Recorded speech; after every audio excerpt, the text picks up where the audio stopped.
آپ کبھی روڈ پہ کسی پاگل کو دیکھیں اور اس سے پوچھیں وہ کیا ہے، اور تو آپ کو فوراً پتہ چل جائے گا کہ اس کی آئیڈینٹی اس کے ذہن میں کلیئر نہیں ہے۔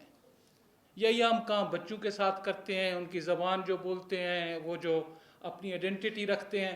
مطلب یہ ہے کہ آئیڈینٹی اگر آپ کی کلیئر نہیں ہے تو بالکل اس کی واضح امکان ہوتا ہے کہ آپ انسینٹی میں چلے جائیں، اور کلیکٹیو انسینٹی میں چلے جائیں جب آپ اپنے قوموں کی، گروپس کی، لوگوں کی، ان کی زبانوں کی آئیڈینٹی کو تسلیم نہیں کرتے۔ دوسرا سینٹی کی کنڈیشن ہوتی ہے جس کو ہم کہتے ہیں کاگنیشن، پہچان۔ جب پہچان ختم ہو جائے، وہ ایک سائیکالوجسٹ اس کے بارے میں وہ مہرگڑھ کی وادی سے آئے ہوئے، اس نے سورج نکلتا ہوا دیکھا تو اس نے پوچھا اس سے یہ کیا ہے؟ اس نے کہا یہ ٹماٹر ہے۔ پہچان کہ سورج ہے، ٹماٹر ہے، وہ آپ کے ماحول سے آتی ہے، آپ کی زبان سے آتی ہے، جس زبان میں آپ سیکھتے ہیں، کرتے ہیں۔ تو اس لیے پہچان یا یہ جو لنگوا فرانکا پہ پختونخوا میں کمیونسٹ پارٹی حکومت تھی، پنجابی فیکلٹی ذہنی استطاعت بڑھ ہی نہیں سکتی اگر مدر ٹنگ میں ایجوکیشن نہ کریں۔ یہ دنیا بھر میں تسلیم شدہ ہے۔ مینٹل فیکلٹی کا تعلق کسی پہچان یا کاگنیشن سے ہوتا ہے۔ اگر ہم پہچان نہیں کر سکتے تو اس کا مطلب ہماری کاگنیشن نہیں ہے۔ اور اس کا تیسرا جو تعلق ہے وہ یہ ہے کہ آپ کی جو جذباتی صحت ہے، جذبات بھی تو آخر انسان ریزن کے ساتھ بھی رہتا ہے، لیکن جذبات بھی تو ہمارے وجود کا حصہ ہیں۔ ہماری جو جذباتی صحت ہے، اس میں دو چیزوں کا، ابھی میں برین سائنسز کا پڑھ رہا تھا، دو چیزوں کا بڑا ہاتھ ہے۔ ایک گیت ہیں، دوسری گالیاں ہیں۔ آپ حیران ہوں گے، میں گیت تو سمجھ میں آتا ہے، گالی کیوں نہیں آتی؟ انہوں نے کہا ہے کہ یہ دو چیزیں ہیں جن کا ہمارے سب سے زیادہ جو اولڈ برین کا حصہ ہے اس سے تعلق ہے۔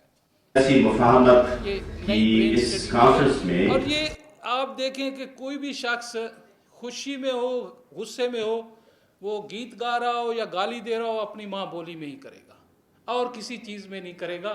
تو ہمارا جب ہم انسان بن رہے تھے اس وقت سے جو ہمارا سب سے اولڈ برین ہے وہ ہماری مدر ٹنگ کے ساتھ ایک طریقے سے ایسوسیٹڈ ہے۔ تو یہ تین کنڈیشنز ہیں، ان کے بغیر سینٹی نہیں آ سکتی۔ پھر وارڈ نمبر 6 بن جاتا ہے۔ میں اس پہ ایک تو یہ بات ختم کرنا چاہوں گا۔ آخری بات یہ ہے کہ 18ویں ترمیم منظور ہو گئی اور بڑا اچھا سٹیپ تھا اور ہم سب اس کی سپورٹ کرتے ہیں، لیکن یہ انفینشڈ ایجنڈا، اگر آپ سندھی میں بولتے تو ہم کچھ نہ کچھ حاصل اگر ہم کریں یہ گے۔ سمجھ لیں 18ویں ترمیم منظور ہوگی اور ہمارا کام ہو گیا۔ ایک بندہ، ایک پارلیمنٹیرین جو کہ اس پروسیس میں انوالو تھا، میں نے اس سے جا کے پوچھا، میں نے کہا یار بہت سے لوگوں نے تجویز دی تھی کہ یہ نیشنل لینگویج کے ایشو کو بھی 18ویں ترمیم میں کانسٹیٹیوشنلی ڈیل کریں۔ ڈاکٹر ہمارے پاس روزگار 70 سال بعد تھوڑے بہت صوبائی اختیارات دینے پہ راضی ہو گئے 18ویں ترمیم کے ذریعے۔ ایک بہت بڑی ڈیمانڈ تھی جائز پختونخوا کے نام کی، اس کے ساتھ بھی آپ نے ایک پوچھڑ لگا کہ چلو خیبر کا، پھر بھی کسی حد تک، جو کہ ہم نہیں مانتے، ہم سرائکی لوگ نہیں مانتے، ہم کہتے ہیں یہ خیبر کیا ہے، پھر بھی آپ نے کسی حد تک اس کی آدھی کسی حد تک تسلیم کیا۔ لیکن 18ویں ترمیم میں نیشنل لینگویج کے ایشو کو کیوں چھوڑ دیا گیا؟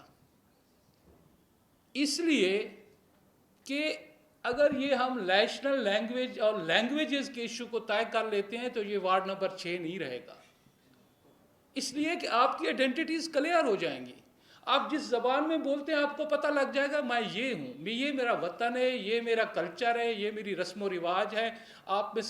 اور ہمیں یہ انسینٹی چاہیے، اس ریاست کو ایک پاگل پن چاہیے، اور اس لیے میرا یہ خیال ہے کہ اب وقت آ گیا ہے، اگر پاکستان کی ری بلڈنگ کرنی ہے، ریکنسیلیشن کرنی ہے، تو 18ویں ڈاکٹر واحد بشبودار صاحب سے گزارش کروں گا سوائے لینگویج ایشو کو طے کرنے کا، جس طریقے سے بھی کریں، یہ وہ انفینشڈ ایجنڈا ہے جس کے لیے ہم نے سرائکی لوک سانج اور عوامی نیشنل پارٹی کے دوستوں نے مل کے یہ اس بات کو اٹھانے کا سوچا ہے کہ یہی ایک اگلی کانسٹیٹیوشنل ڈیولپمنٹ ہے جو اس ریاست کو بھی آگے لے جا سکتی ہے اور یہاں کے لوگوں کے مسائل کو بھی، کیونکہ ہم ہر چیز کو سمجھتے ہیں کہ اس کا تعلق صرف معیشت سے، معیشت مضبوط ہی اس وقت ہوتی ہے جب یہ دوسری چیزیں جو ہے نا آپ کی طے ہوتی ہیں. تو اس حوالے سے بس میں یہی کہنا چاہوں گا، اس کانفرنس کا ایک مقصد اسی چیز کو ہائی لائٹ کرنا تھا کہ 18ویں ترمیم کا وے فارورڈ جو ہے وہ نیشنل لینگویج کمیشن کا بننا ہے، اور اس کے لیے جو آئینی ترمیم چاہیے وہ کرنے کی ضرورت ہے. جو دوستوں نے باتیں کی کہ آپ 4-6 نیشنل لینگویجز بنائیں گے، 60 بنائیں گے، یہ ایشو کیسے طے کریں گے؟ میں اس کا آسان سا حل ہے، اس کا حل یہ ہوتا ہے کہ آپ ایک کام شروع کریں، آپ ایک میکنزم بنائیں کانسٹیٹیوشنل. نیشنل کمیشن بن گیا، 6 لینگویجز کا دعویٰ ہے اور ان کی پریپریشن ہے، ان کی پلاننگ ہے کہ ہماری لینگویجز ہیں، آپ ان کو نیشنل لینگویجز مانیں. تو ایک پرماننٹ نیشنل کمیشن جو ہے، اگر کوئی اور ڈیمانڈ آتی ہے تو اس کا راستہ تو بند نہیں ہے. اگر ہم کہیں کہ لازمی 60 کی 60 لینگویجز کو ہی ایک ہی وقت میں نیشنل لینگویجز بنائے تو یہ ایوولوشنری پروسیس نہیں ہوتا، یہ ڈیولپمنٹل پروسیس نہیں ہوتا. اس سے کانسٹیٹیوشن اس طرح سے بھی نہیں چلتے، نہ ہی معاملات چلتے ہیں.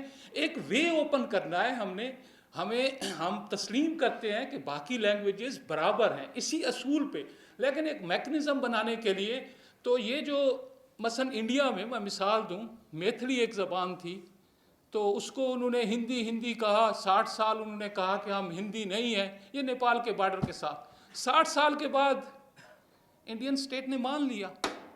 تو یہ پروسیس ہوتا ہے، نیشنل کمیشن بننے دیں، چاہے وہ 7 لینگویجز پہ بنے، چاہے 8 لینگویجز کو تسلیم کرے، چاہے 5 کو کرے. پھر اس کے بعد اس کا ایک میکنزم جب بن جائے گا تو باقی جو دعوے دار ہیں ان کے لیے راہ ہموار ہو جائے گی. بہت شکریہ جی. اس سیشن کا